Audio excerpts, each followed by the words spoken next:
بسم الله الرحمن الرحيم. ومن يقنت منكن لله ورسوله وتعمل صالحا نؤتها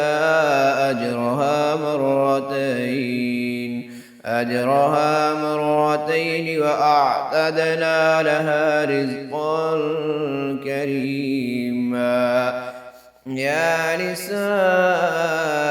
النبي لستن كأحد من النساء إن اتقيتن فلا تخضعن بالقول فيطمع الذي في قلبه مرض وقلن قولا معروفا. وقرن في بيوتكن ولا تبرجن تبرج الجاهلية الأولى وأقمنا الصلاة وآتينا الزكاة وأطعنا الله ورسوله إنما يريد الله ليذهب عنكم الرجس أهل البيت ويطهركم تطهيرا. واذكرن ما يتلى في بيوتكن من آيات الله والحكمة إن الله كان لطيفا خبيرا. إن المسلمين والمسلمات والمؤمنين والمؤمنات والقانتين والقانتات والصادقين والصادقات والصابرين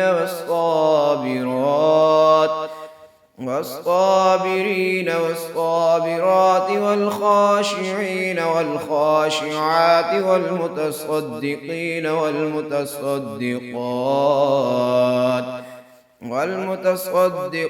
والصائمين والصائمات والحافظين فروجهم والحافظات والذاكرين الله كثيرا والذاكرات أعد الله لهم مغفرة وأجرا عظيما. وما كان لمؤمن ولا مؤمنة إذا قضى الله ورسوله أمرا أن يكون لهم الخيرة من أمرهم ومن يعص الله ورسوله فقد ضل ضلالا مبينا. وإذ تقول للذي أنعم الله عليه وأنعمت عليه أمسك عليك زوجك واتق الله وتخفي في نفسك ما الله مبديه وتخشى الناس والله أحق أن تخشاه. فلما قضى زيد منها وطرا زوجناكها لكي لا يكون على المؤمنين حرج في أزواج أدعيائهم إذا قضوا منهن وطرا وكان أمر الله مفعولا. ما كان على النبي من حرج فيما فرض الله له سنة الله في الذين خلوا من قبل وكان أمر الله قدرا مقدورا. الذين يبلغون رسالات الله ويخشونه ولا يخشون أحدا إلا الله وكفى بالله حسيبا. ما كان محمد أبا أحد من رجالكم ولكن رسول الله وخاتم النبيين وكان الله بكل شيء عليما. يا أيها الذين آمنوا اذكروا الله ذكرا كثيرا وسبحوه بكرة وأصيلا. هو الذي يصلي عليكم وملائكته ليخرجكم من الظلمات إلى النور، وكان بالمؤمنين رحيما. تحيتهم يوم يلقونه سلام، وأعد لهم أجرا كريما. يا أيها النبي إنا أرسلناك شاهدا ومبشرا ونذيرا وداعيا إلى الله بإذنه وسراجا منيرا. وبشر المؤمنين بأن لهم من الله فضلا كبيرا. ولا تطع الكافرين والمنافقين ودع أذاهم وتوكل على الله وكفى بالله وكيلا. يا أيها الذين آمنوا إذا نكحتم المؤمنات ثم طلقتموهن من قبل أن تمسوهن فما لكم عليهن من عدة تعتدونها فمتعوهن وسرحوهن سراحا جميلا. يا أيها النبي إنا أحللنا لك أزواجك اللاتي آتيت أجورهن وما ملكت يمينك مما أفاء الله عليك وبنات عمك وبنات عماتك وبنات خالك وبنات خالاتك اللاتي هاجرن معك وامرأة مؤمنة إن وهبت نفسها للنبي إن أراد النبي أن يستنكحها خالصة لك من دون المؤمنين. قد علمنا ما فرضنا عليهم في أزواجهم وما ملكت أيمانهم لكي لا يكون عليك حرج، وكان الله غفورا رحيما. ترجي من تشاء منهن وتؤوي إليك من تشاء، ومن ابتغيت ممن عزلت فلا جناح عليك. ذلك أدنى أن تقر أعينهن ولا يحزن ويرضين بما آتيتهن كلهن، والله يعلم ما في قلوبكم وكان الله عليما حليما.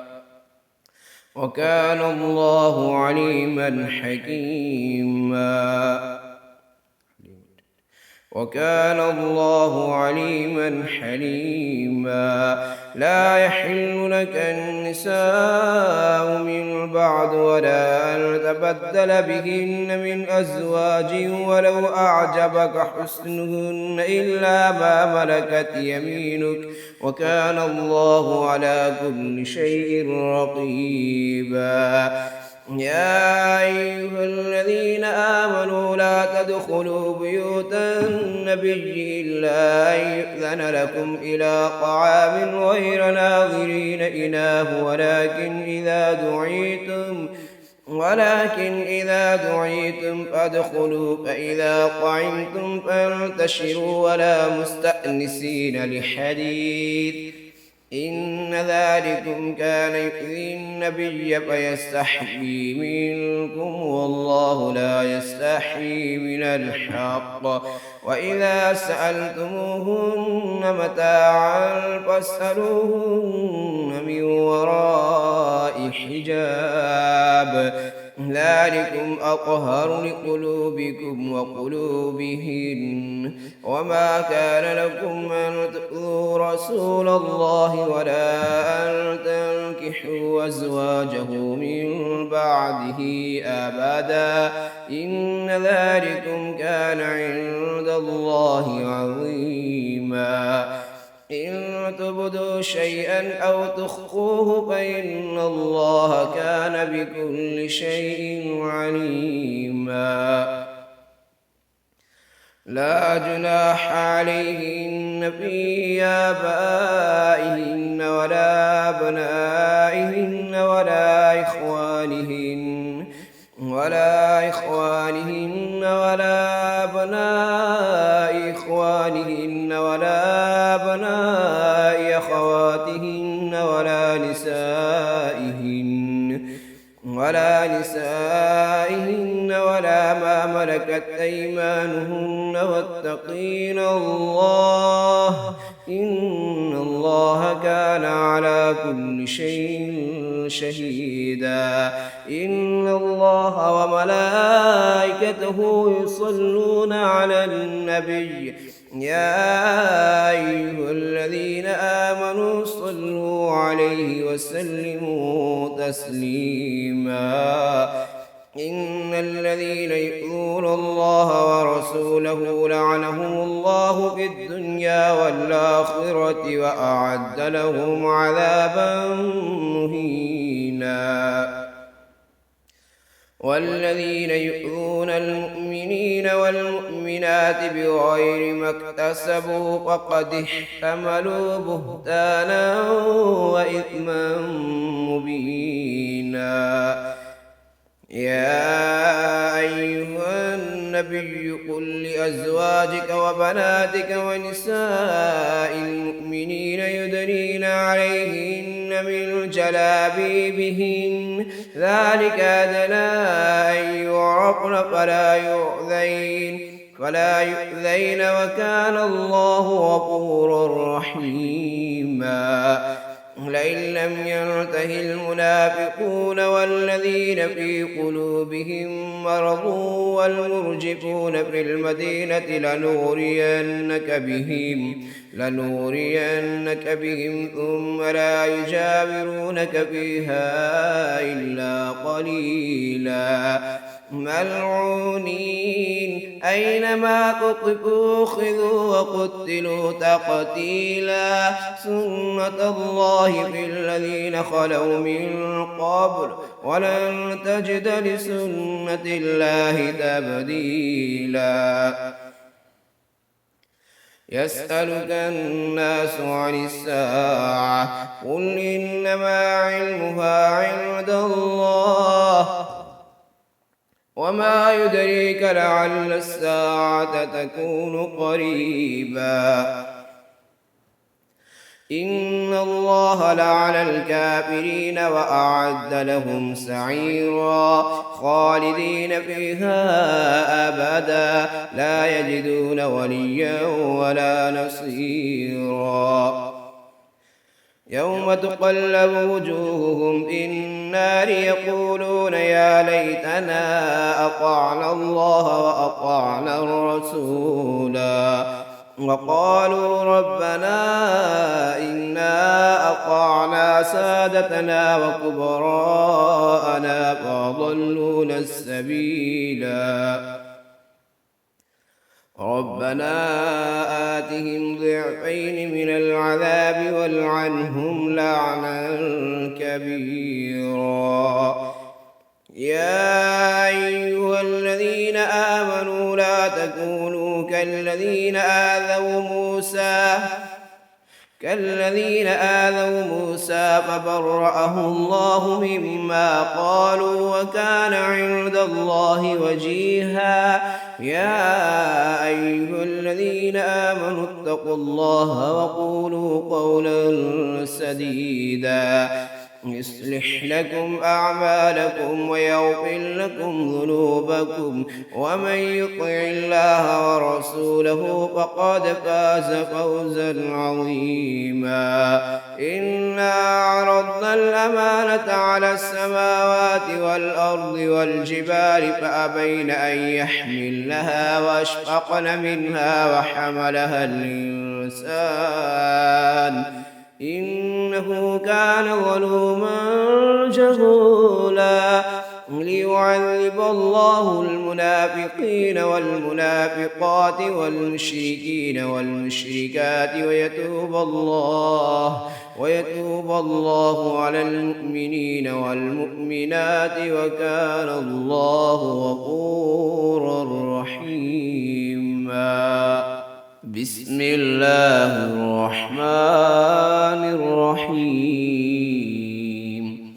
الحمد لله الذي له ما في السماوات وما في الأرض وله الحمد في الآخرة وهو الحكيم الخبير. يعلم ما يلج في الأرض وما يخرج منها وما ينزل من السماء وما يعرج فيها وهو الرحيم الغفور. وقال الذين كفروا لا تأتين الساعة قل بلى وربي لتأتينكم عالم الغيب لا يعزب عنه مثقال ذرة في السماوات ولا في الأرض ولا أصغر من ذلك ولا أكبر إلا في كتاب مبين. ليجزي الذين آمنوا وعملوا الصالحات أولئك لهم مغفرة ورزق كريم. والذين سعوا في آياتنا معاجزين أولئك لهم عذاب من رجز أليم. ويرى الذين أوتوا العلم الذي أنزل إليك من ربك هو الحق ويهدي إلى صراط العزيز الحميد. وقال الذين كفروا هل ندلكم على رجل ينبئكم إذا مزقتم كل ممزق إنكم لفي خلق جديد أفترى على الله كذبا أم به جنة بل الذين لا يؤمنون بالآخرة في العذاب والضلال البعيد. أفلم يروا إلى ما بين أيديهم وما خلفهم من السماء والأرض إن نشأ نخسف بهم الأرض أو نسقط عليهم كسفا من السماء إن في ذلك لآية لكل عبد منيب. ولقد آتينا داود منا فضلا يا جبال أوبي معه والطير وألنا له الحديد أن اعمل سابغات وقدر في السرد واعملوا صالحا إني بما تعملون عليم. ولسليمان الريح غدوها شهر ورواحها شهر وأسلنا له عين القطر ومن الجن من يعمل بين يديه بإذن ربه ومن يزغ منهم عن أمرنا نذقه من عذاب السعير. يعملون له ما يشاء من محاريب وتماثيل وجفان كالجواب وقدور الراسيات اعملوا آل داود شكرا وقليل من عبادي الشكور. فلما قضينا عليه الموت ما دلهم على موته إلا دابة الأرض تأكل من سأته فلما خر تبينت الجن ولو كانوا يعلمون الغيب ما لبثوا في العذاب المهين. لقد كان لسبإ في مسكنهم آية جنتان عن يمين وشمال كلوا من رزق ربكم واشكروا له بلدة طيبة ورب غفور. فأعرضوا فأرسلنا عليهم سيل العرم وبدلناهم بجنتيهم جنتين ذواتي أكل خمط وأثل وشيء من سدر قليل ذلك جزيناهم بما كفروا وهل نجازي إلا الكفور. وجعلنا بينهم وبين القرى التي باركنا فيها قرى ظاهرة وقدرنا فيها السير سيروا فيها ليالي وأياما آمنين. فقالوا ربنا باعد بين أسفارنا وظلموا أنفسهم فجعلناهم أحاديث ومزقناهم كل ممزق إن في ذلك لآيات لكل صبار شكور. ولقد صدق عليهم إبليس ظنه فاتبعوه إلا فريقا من المؤمنين وما كان له عليهم من سلطان إلا لنعلم من يؤمن بالآخرة ممن هو منها في شك وربك على كل شيء حفيظ. قل ادعوا الذين زعمتم من دون الله لا يملكون مثقال ذرة في السماوات ولا في الأرض وما لهم فيهما من شرك وما له منهم من ظهير. ولا تنفع الشفاعة عنده إلا لمن آذن له حتى إذا فزع عن قلوبهم قالوا ماذا قال ربكم قالوا الحق وهو العلي الكبير. قل من يرزقكم من السماوات والأرض قل الله وإنا أو إياكم لعلى هدى أو في ضلال مبين. قل لا تسألون عما أجرمنا ولا نسأل عما تعملون. قل يجمع بيننا ربنا ثم يفتح بيننا بالحق وهو الفتاح العليم. قل أروني الذين ألحقتم به شركاء كلا بل هو الله العزيز الحكيم. وما أرسلناك إلا كافة للناس بشيرا ونذيرا ولكن أكثر الناس لا يعلمون. ويقولون متى هذا الوعد إن كنتم صادقين. قل لكم ميعاد يوم لا تستأخرون عنه ساعة ولا تستقدمون. وقال الذين كفروا لن نؤمن بهذا القرآن ولا بالذي بين يديه ولو ترى إذ الظالمون موقوفون عند ربهم يرجع بعضهم إلى بعض القول يقول الذين استضعفوا للذين استكبروا لولا أنتم لكنا مؤمنين. قال الذين استكبروا للذين استضعفوا أنحن صددناكم عن الهدى بعد إذ جاءكم بل كنتم مجرمين. وقال الذين استضعفوا للذين استكبروا بل مكر الليل والنهار إذ تأمروننا أن نكفر بالله ونجعل له أندادا وأسروا الندامة لما رأوا العذاب وجعلنا الأغلال في أعناق الذين كفروا هل يجزون إلا ما كانوا يعملون وما أرسلنا في قرية من نذير إلا قال مترفوها إنا بما أرسلتم به كافرون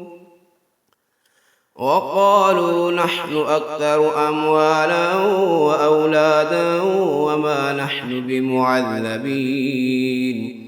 قل إن ربي يبسط الرزق لمن يشاء ويقدر ولكن أكثر الناس لا يعلمون وما أموالكم ولا أولادكم بالتي تقربكم عندنا زلفى إلا من آمن وعمل صالحا وأولئك لهم جزاء الضعف بما عملوا وهم في الغرفات آمنون والذين يسعون في آياتنا معاجزين أولئك في العذاب محضرون قل إن ربي يبسط الرزق لمن يشاء من عباده ويقدر له وما أنفقتم من شيء فهو يخلفه وهو خير الرازقين ويوم يحشرهم جميعا ثم يقول للملائكة أهؤلاء إياكم كانوا يعبدون قالوا سبحانك أنت ولينا من دونهم بل كانوا يعبدون الجن أكثرهم بهم مؤمنون فاليوم لا يملك بعضكم لبعض نفعا ولا ضرا ونقول للذين ظلموا ذوقوا عذاب النار التي كنتم بها تكذبون وإذا تتلى عليهم آياتنا بينات قالوا ما هذا إلا رجل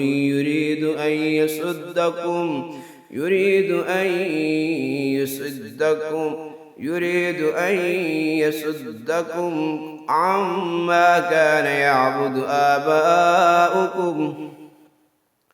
وقالوا ما هذا إلا إفك مفترى وقال الذين كفروا للحق لما جاءهم إن هذا إلا سحر مبين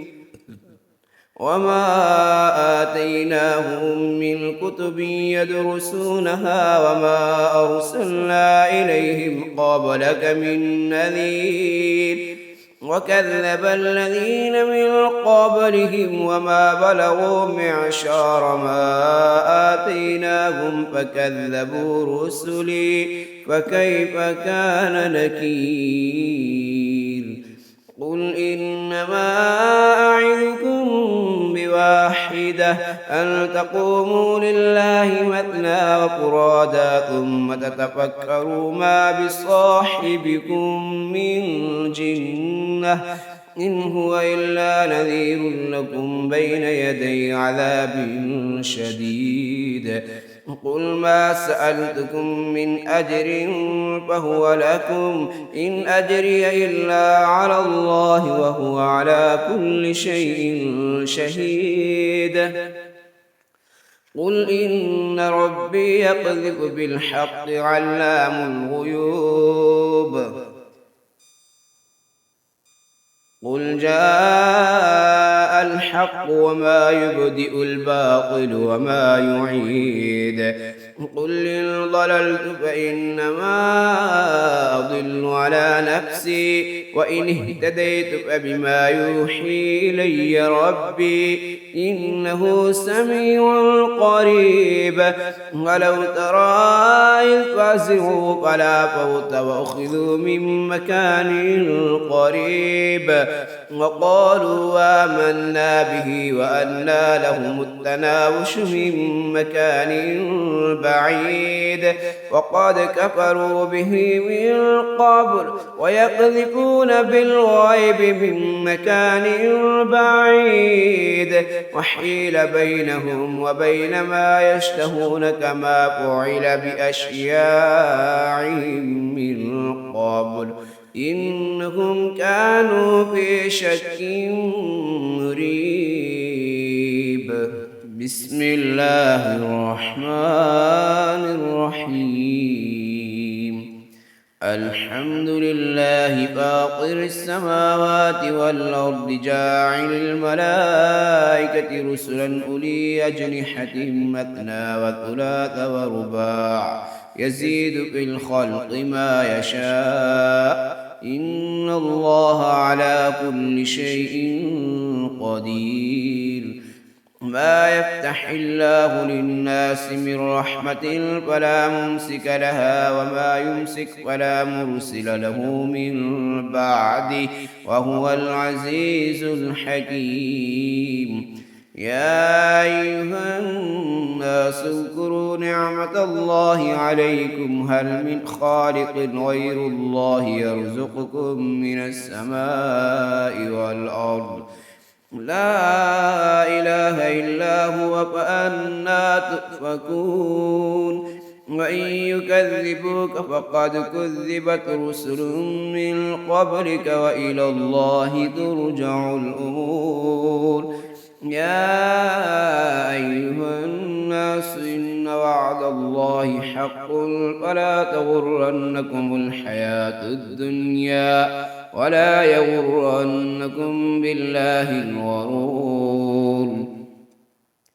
إن الشيطان لكم عدو فاتخذوه عدوا إنما يدعو حزبه ليكونوا من أصحاب السعير. الذين كفروا لهم عذاب شديد والذين آمنوا وعملوا الصالحات لهم مغفرة وأجر كبير. أفمن زين له سوء عمله فرآه حسنا فإن الله يضل من يشاء ويهدي من يشاء ولا تذهب نفسك عليهم حسرات إن الله عليم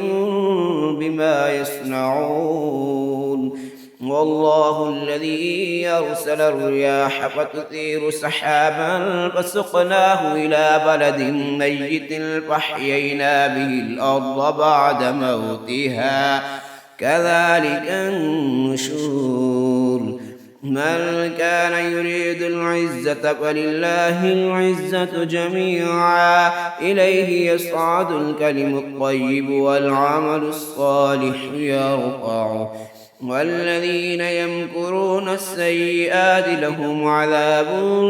شديد ومكر أولئك هو يبور. والله خلقكم من تراب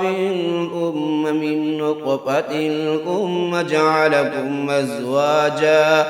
وما تحمل من أنثى ولا تضع إلا بعلمه وما يعمر من معمر ولا ينقص من عمره إلا في كتاب إن ذلك على الله يسير. وما يستوي البحران هذا عذب فرات سائغ شرابه وهذا ملح أجاج ومن كل تأكلون لحما طريا وتستخرجون حلية تلبسونها وترى الفلك فيه مواخر لتبتغوا من فضله ولعلكم تشكرون يولج الليل في النهار ويولج النهار في الليل وسخر الشمس والقمر كل يجري لأجل مسمى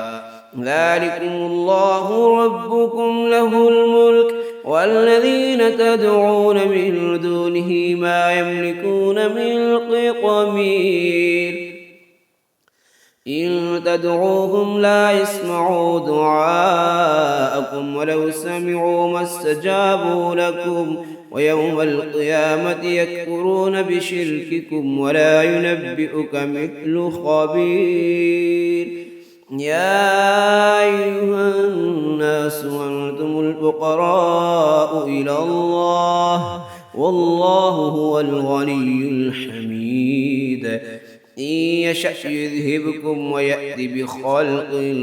جديد وما ذلك على الله بعزيز ولا تزر وازرة وزر أخرى وإن تدع مثقلة إلى حملها لا يحمل منه شيء ولو كان ذا قربى إنما تنذر الذين يخشون ربهم بالغيب وأقاموا الصلاة ومن تزكى فإنما يتزكى لنفسه وإلى الله المصير وما يستوي الأعمى والبصير ولا الظلمات ولا النور ولا الظل ولا الحرور وما يستوي الأحياء ولا الأموات إن الله يسمع من يشاء وما أنت بمسمع من في القبور إن أنت إلا نذير إنا أرسلناك بالحق بشيرا ونذيرا وإن من أمة إلا خلا فيها نذير وإن يكذبوك فقد كذب الذين من قبلهم جاءتهم رسلهم بالبينات وبالزبر وبالكتاب المنير ثم أخذت الذين كفروا فكيف كان نكير ألم تر أن الله أنزل من السماء ماء فأخرجنا به ثمرات مختلفا ألوانها ومن الجبال جدد بيض وحمر مختلف ألوانها وغرابيب سود ومن الناس والدواب والأنعام مختلف ألوانه كذلك إنما يخشى الله من عباده العلماء إن الله عزيز غفور إن الذين يتلون كتاب الله وأقاموا الصلاة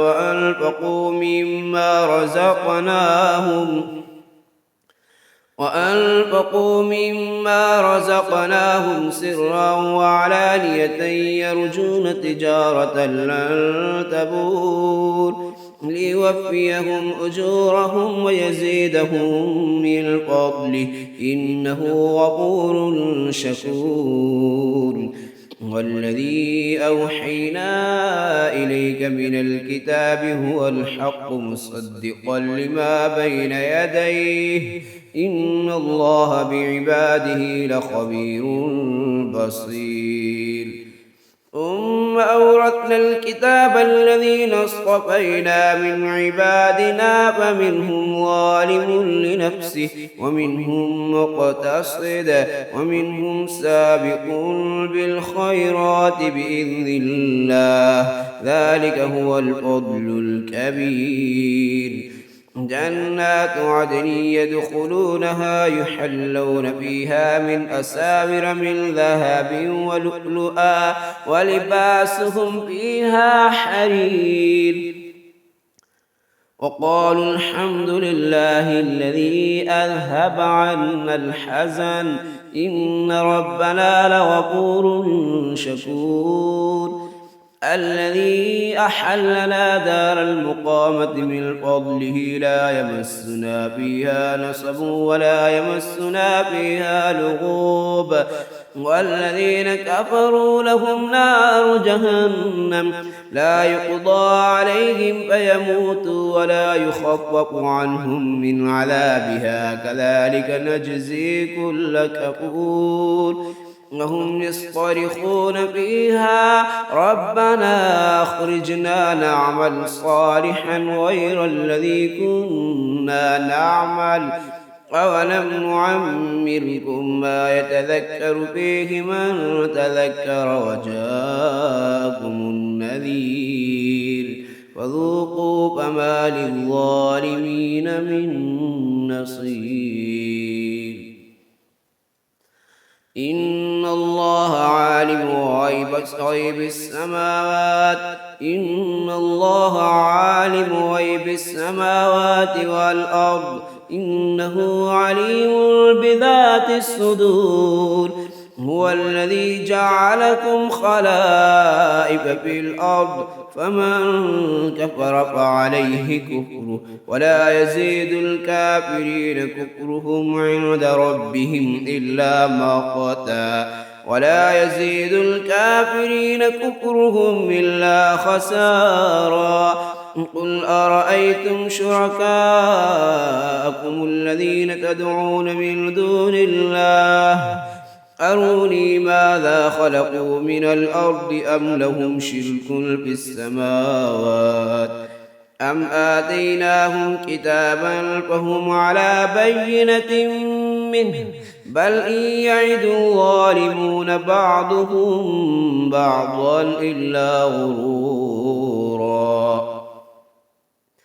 إن الله يمسك السماوات والأرض أن تزولا ولئن زالتا إن أمسكهما من أحد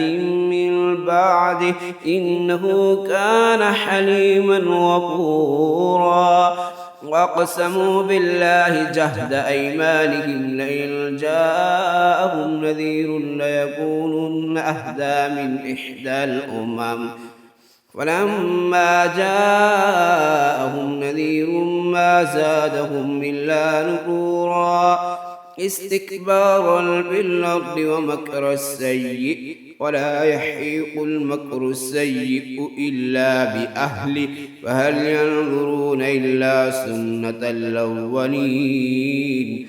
ولن تجد لسنة الله تبديلا ولن تجد لسنة الله تحويلا أولم يسيروا في الأرض فينظروا كيف كان عاقبة الذين من قبلهم وكانوا أشد منهم قوة وما كان الله ليعجزه من شيء في السماوات ولا في الأرض إنه كان عليما قديرا ولو يؤاخذ الله الناس بما كسبوا ما ترك على ظهرها من دابة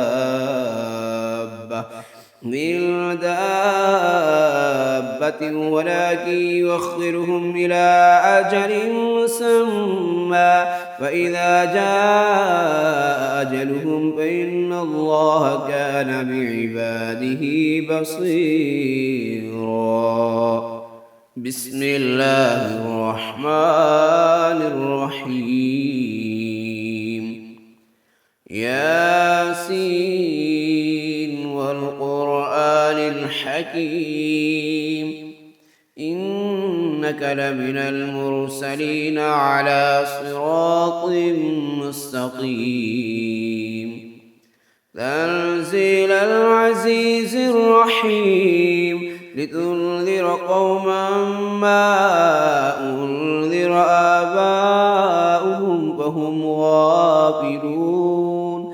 لقد حق القول على أكثرهم فهم لا يؤمنون إنا جعلنا في أعناقهم أغلالا فهي إلى الأذقان فهم مقمحون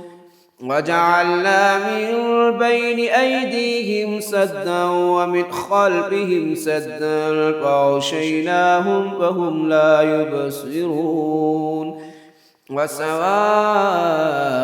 عليهم أأنذرتهم أم لم تنذرهم لا يؤمنون إنما تنذر من اتبع الذكر وخشي الرحمن بالغيب فبشره بمغفرة وأجر كريم إنا نحن نحيي الموتى ونكتب ما قدموا وآثارهم وكل شيء أحصيناه في إمام مبين واضرب لهم مثلا أصحاب القرية إذ جاءها المرسلون إذ أرسلنا إليهم اثنين فكذبوهما فعززنا بثالث فقالوا إنا إليكم مرسلون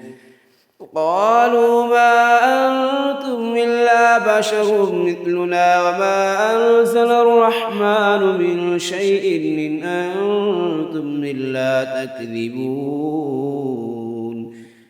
قالوا ربنا يعلم إنا إليكم لمرسلون وما علينا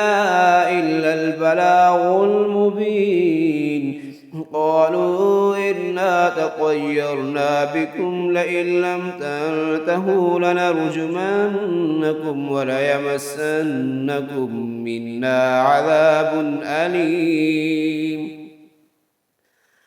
قالوا طائركم معكم أئن ذكرتم بل أنتم قوم مسرفون وجاء من أقصى المدينة رجل يسعى قال يا قوم اتبعوا المرسلين اتبعوا من لا يسألكم أجرا وهم مهتدون